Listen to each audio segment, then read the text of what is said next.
and religion, for better or worse, is an important part of that. It is.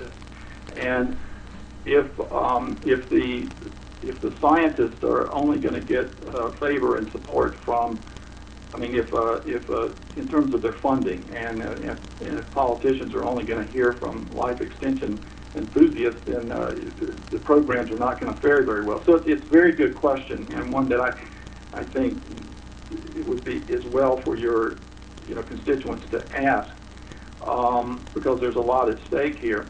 And I think it takes a little bit of work, but one of the things that needs to be done is to understand as much as possible the mindset and the language in the culture into which this science is going to have an impact, and specifically the mindset and language of the religious folk. And so talking to me and part of my agenda is to bridge that gap between the community? Yeah, it's to forward the conversation, right? And I'm engaged in a number of projects, as I think I mentioned to you in our earlier preliminary conversation, which I think your audience may have interest in. But these various ways to try to communicate across these sometimes quite vast. It can be very vast. That's right. For sure. How about this one? It just popped into my head as far as a way to bridge the gap. How about what would Jesus do? Jesus healed the sick and he raised the dead, apparently, according to the Bible. Wouldn't that be very, similar to what life extensionists are doing, curing disease, helping people who are suffering?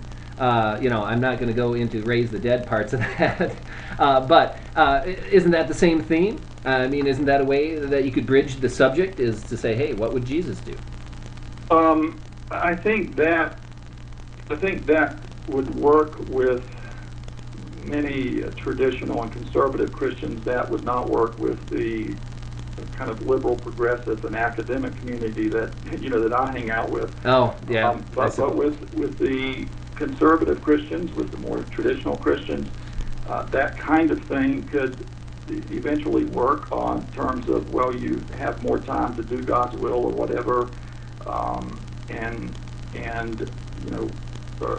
alleviate suffering and so on. But I can speculate on a little more sophisticated kind of conversation, how it might go with conservative Christians. What the heck, right? It's Sunday night.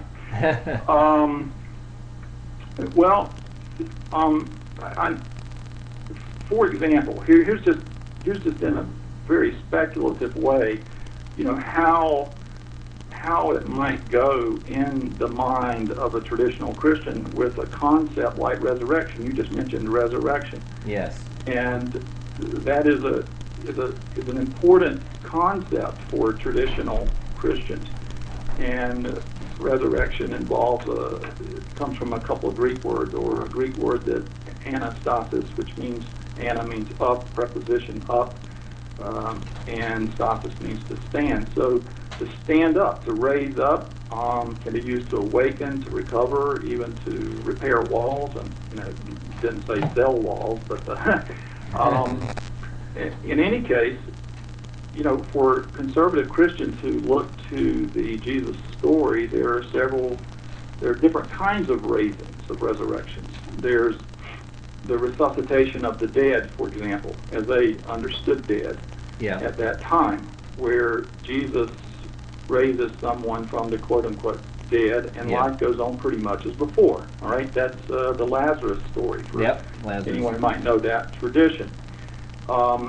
This kind of resuscitation of the dead is distinguished from a resurrection which results in a transformed body.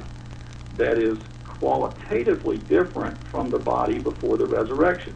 In other words, here in this kind of transformation, resurrection, life does not continue as before, but rather it continues in a transformed body with the new possibilities. And Jesus would be the model here. In his transformed body, Jesus could appear, disappear, move through doors, and so on. Whatever, yeah. It's like transhumanists would like that, right? Exactly. But even here, resurrection continues the, if you want to say it this way, the physical dimension of the person, i.e. the physical structure of the brain that encodes memory and personality. So both these kinds of raisings, right, resuscitation of the dead and resurrection of the body, seems that they could in different ways be applied to life extension, whether the scenario is standing someone up, to play on the Greek words, literally stand up, and pretty much the same kind of body they had before, except that now, you know, the cancer's cured or whatever. Sure. Or in a more kind of a transhumanist scenario, transforming the body with robotics and, you know, technology-driven medicine and the sort. So resurrection, that old notion that every Christian and every conservative Christian in every church in America is going to resonate with, usually is understood as overcoming death. But it doesn't take much kind of slippage, sliding here, to have it interpreted as extending life eternally. Okay, now I understand that that's not what life extension folk like Aubrey is trying to do, is extend it eternally, but we're getting closer now. Indefinitely. In terms of how we're using language, if you're conservative Christian who's trying to, in their own mind or into their own audience, trying to justify this. So life extension technologies may be able to extend life indefinitely, not eternally, indefinitely. And so we've now got to the point where we've got eternal, i.e. resurrection, and indefinite, i.e. life extension technology, right? Yeah. They're not the same. Eternal and indefinite are not the same, but it's pretty darn close. Yeah, pretty close. And they're close enough that they can start having a dialogue. And that's, you know, to have atheists and conservative Christians have a dialogue about anything is going to be a new thing on the planet. Right? Yes. Yes, that will be a new thing. Now, I just wanted to take a small break here to talk to people who are tuning into the broadcast this evening, and of course in the chat box, if you aren't aware of Ustream, the channel here, look at the bottom of the screen, you can see chat box. You can say show the chat box, and then you can ask questions, and I'll ask them of the guests if you have any questions. And and we do have a couple of questions here. I'll just see if I can do this one.